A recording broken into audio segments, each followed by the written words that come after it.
My name is Wendy Archer, and I want to welcome you to the 3rd Annual Bubbles of Love Day DFW and the 8th Annual International Parental Alienation Awareness Day. We're so glad that you're here with us today.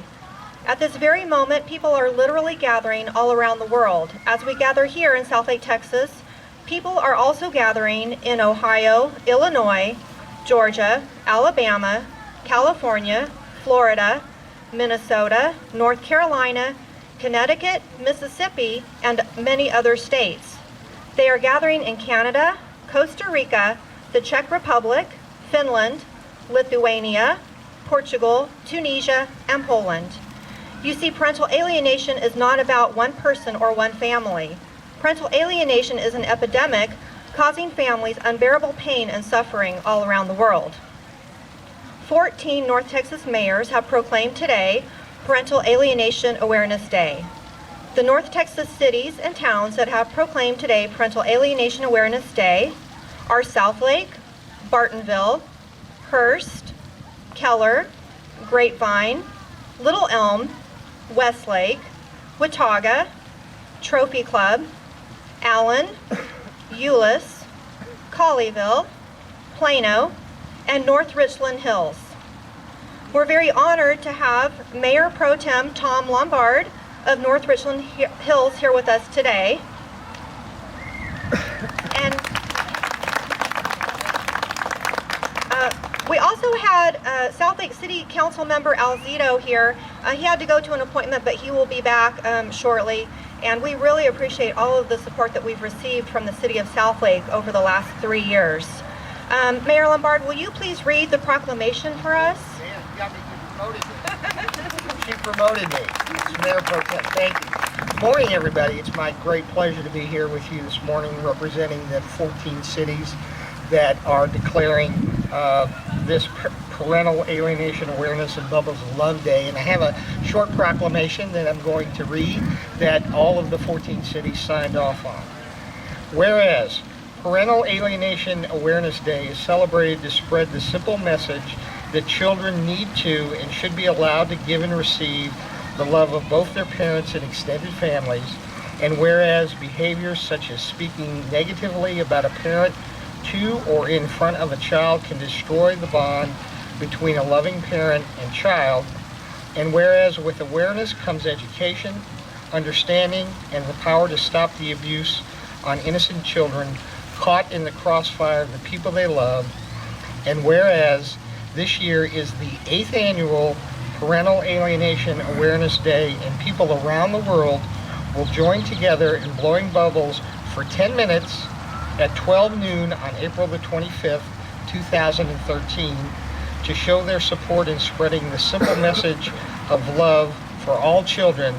Now, therefore, April 25th, 2013 is hereby proclaimed Parental Alienation Awareness and Bubbles of Love Day in North Texas. Thank you.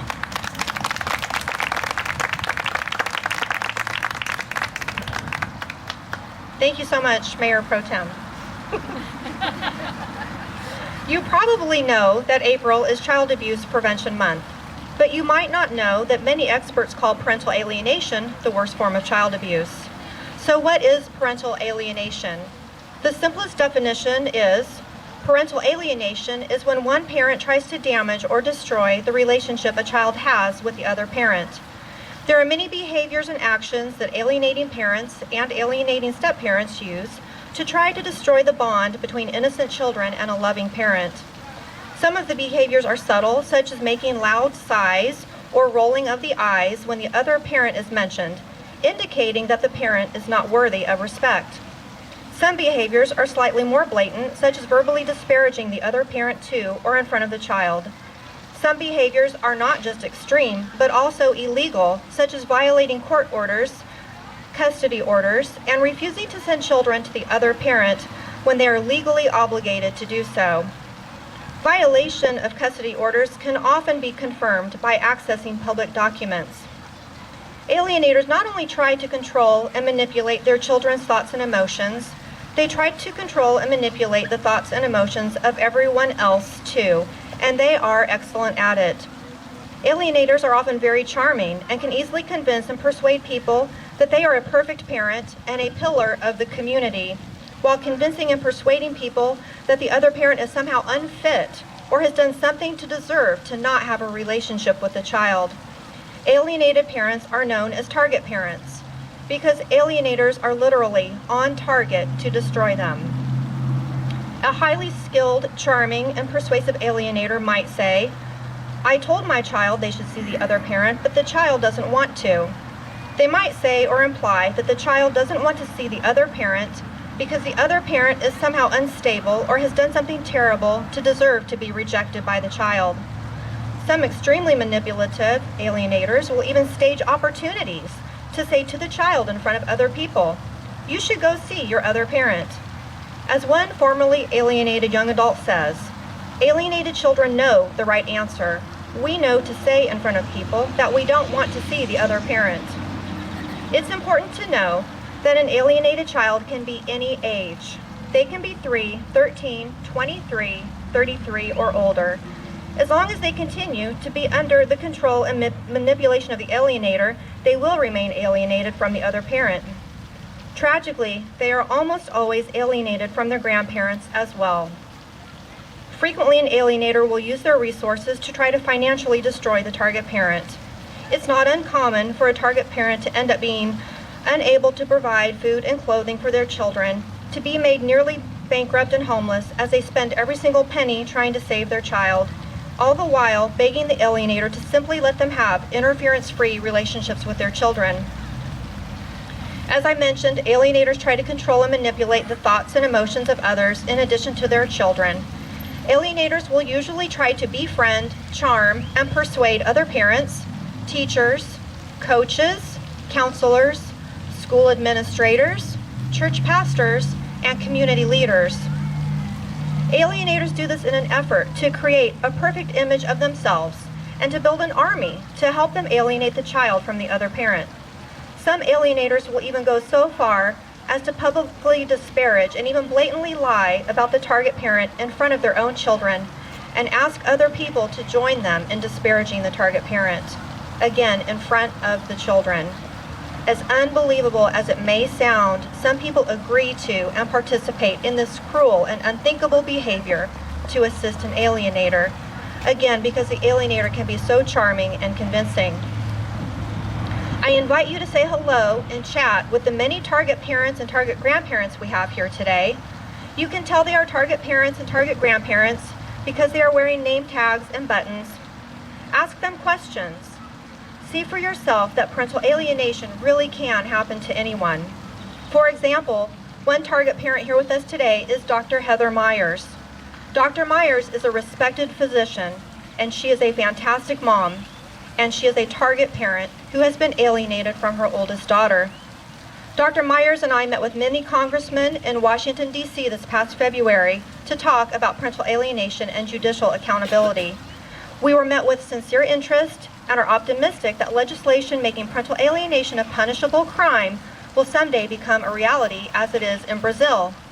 In Brazil, it is a crime to attempt to alienate a child from the other parent. And when the crime is committed, custody of the children is given to the target parent, as it should be.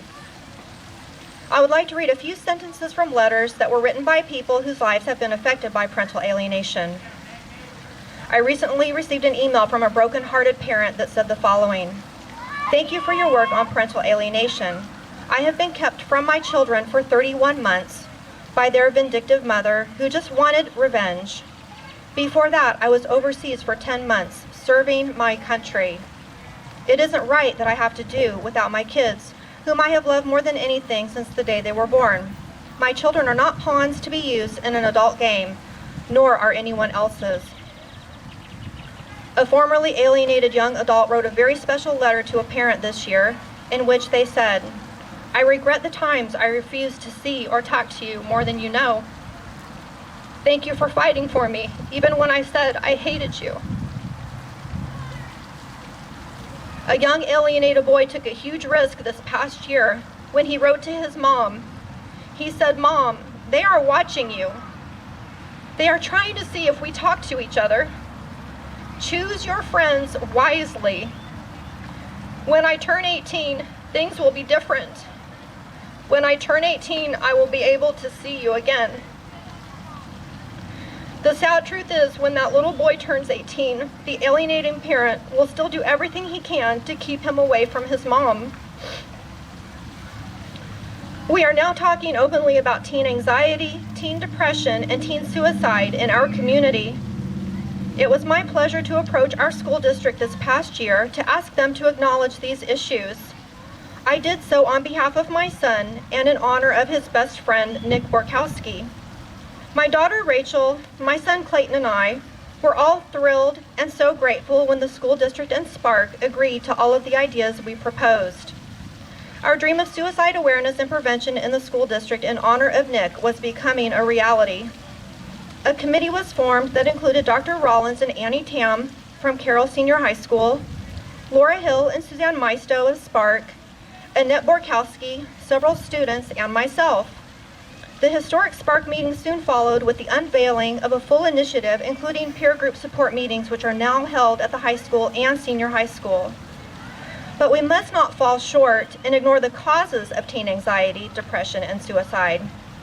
One of the biggest causes of teen anxiety, depression, and suicide is unhealthy family dynamics. I have personally met with the Chief of Police for our community, Chief Milet. Chief Milet and others who actually deal with the tragedies in our community confirm that unhealthy family dynamics are one of the major contributors to depression, anxiety, and suicide among our children. It is a fact that children who are alienated from one parent by the other parent suffer from depression, anxiety, low self-esteem, self-harm such as cutting, and oftentimes consider suicide. It is a fact that all children naturally love, want, and need relationships with both of their parents. We have made great progress with parental alienation awareness and education over the last few years, both to the public and professionals. Our organization, Parental Alienation Awareness Organization USA, has grown to 10 chapters across the United States. Our chapters are located in North Texas, Austin, Texas, Florida, Ohio, Georgia, Indiana, Illinois, New Jersey, Pennsylvania, and San Diego, California. Our North Texas chapter was honored to be a 2012 Civic Group of the Year finalist, recognized for improving the lives of others in this community. With social awareness, professional education, and political interest, we are headed in the right direction. We are also very honored to have the support of many parental alienation experts. No expert is more prestigious than Dr. Richard Warshak. Dr. Warshak, a graduate of Cornell University. Dr. Warshak is a clinical, research, and consulting psychologist and clinical professor of psychology at the University of Texas Southwestern Medical Center. Dr. Warshak's groundbreaking research, best-selling books, and passionate advocacy for children have made him one of the world's most respected authorities on divorce, child custody, and the psychology of alienated children. As a White House consultant, and through his writing, speeches, legislative, and courtroom testimony, videos, and workshops, Dr. Warshak has had a profound impact on the law and on the well-being of families around the world. It is a unique and special opportunity to see Dr. Warshak, and we are very fortunate and honored to have him here with us. Please help me welcome Dr. Richard Warshak.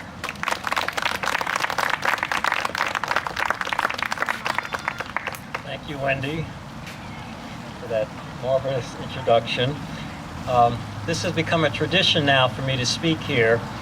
Some of you may know that I've come to use the term Plutoed parents to describe those who are the targets of their children's rejection, because like the planet Pluto, they've been demoted, excommunicated from the family of planets, in your case, excommunicated from the family of your children. And so I can title my remarks, the annual remarks I give at this event, the State of Plutoverse. And what I'd like to say is that indeed, as Wendy said, a lot of progress has been made. This past year I spent quite a bit of time educating judges and attorneys about this problem. They're very receptive to learning about it. They are particularly interested in what can be done to prevent this problem. Some very creative judges are actually assigning books like Divorce Poison and DVDs like Welcome Back Pluto to parents who file for divorce in order to educate them about how important it is to keep their children out of the middle and to make sure that the children know that the children are not being divorced by a parent and aren't being persuaded to divorce a parent. Sometimes the judge will ask the parents to write a book report to show that they've learned these important lessons. There are a couple of things I see on the horizon that are making the task more difficult and will need to be a focus of our efforts to educate the public and courts about the problem. One of them has to do with this concept of what has been called hybrid alienation. And it comes very close to blaming the victim of this problem. What happens is that courts and evaluators who are struggling to understand what could lead a child to reject a loving parent begin to find fault with the target parent. Maybe you spoke harshly to your child on occasion. Well, what parent doesn't speak harshly to their child on occasion? What happens in these families, though, is that the other parent exploits any mistakes, any apparent weaknesses and flaws to convince the children that they're better off without that parent in their lives. And sometimes the motive is punishment. It's a vindictive motive. Sometimes the motive is merely to try to seem superior, to be the superior parent, and to encourage the children and society to feel that the other parent is not necessary in the child's life. It's very, very important that courts understand the difference between a parent whose harsh behavior has driven the children away and a parent who would be what we would call a good enough parent, where absent the influence of the favored parent, no child would come to judge a parent and identify the parent as only the mistakes that parent has made or only the times of conflict. Again, that would be sort of blaming the victim. And I think what's important for the courts to recognize is that children need two parents. They need to feel free to love both parents. They need to feel free to receive that love, to respect and have affection for a parent, and that it's a parent's obligation to fulfill those needs just as much as it is a parent's obligation to fulfill a child's needs for nutrition, for education, for dental care. It's extremely important. So a parent who goes to court saying, my child doesn't want to see the other parent, needs to be able to explain to the court what it is that they've done or not done to fail to meet the needs of their child to be able to maintain a positive relationship with the other parent. The other problem that courts face is that even when they understand the problem, particularly with teenagers, the court feels like their hands are tied. How can we force a child to have a relationship with the other parent if the child doesn't want this? How can we force children to love a parent? And up till now, the courts have been concerned that a child will run away, will be violent, and of course you have to be concerned about that. Fortunately, there are more programs available now to help children adjust to a transition if the court does in fact say enough is enough. Someone has to stand up and be the adult for the family and protect the child. And we know that teenagers are notorious for following the pack, for being influenced by others, for not always exercising the most mature judgment. So it's up to the courts to step in at that point and to say, you will repair this damaged relationship with your mother or with your father. It is not your choice, just as it is not your choice whether to go to school, whether to see a doctor when you need to. And the courts now have some programs in place so that they can provide for a safe transition for the children in those situations.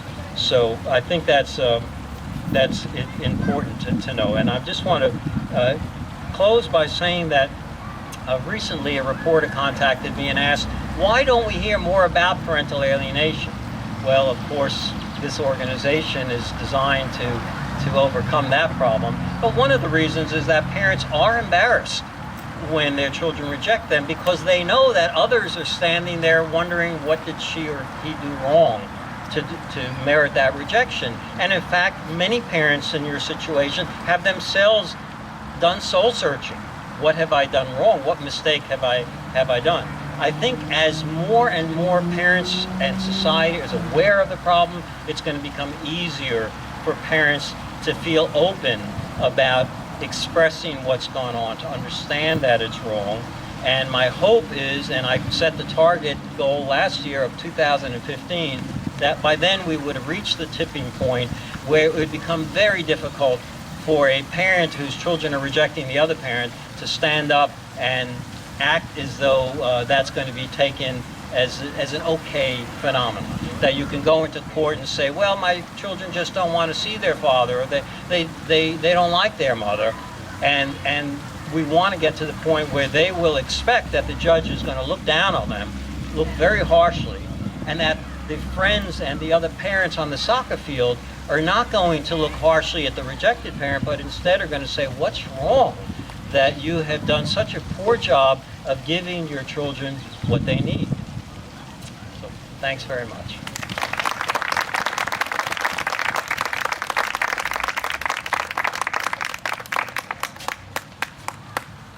Well, I think you can see why Dr. Warshak is considered the world's most renowned and respected expert on parental alienation. And again, we are so honored and fortunate to have him attend our event every year and support what we do. So thank you again, Dr. Warshak, so much.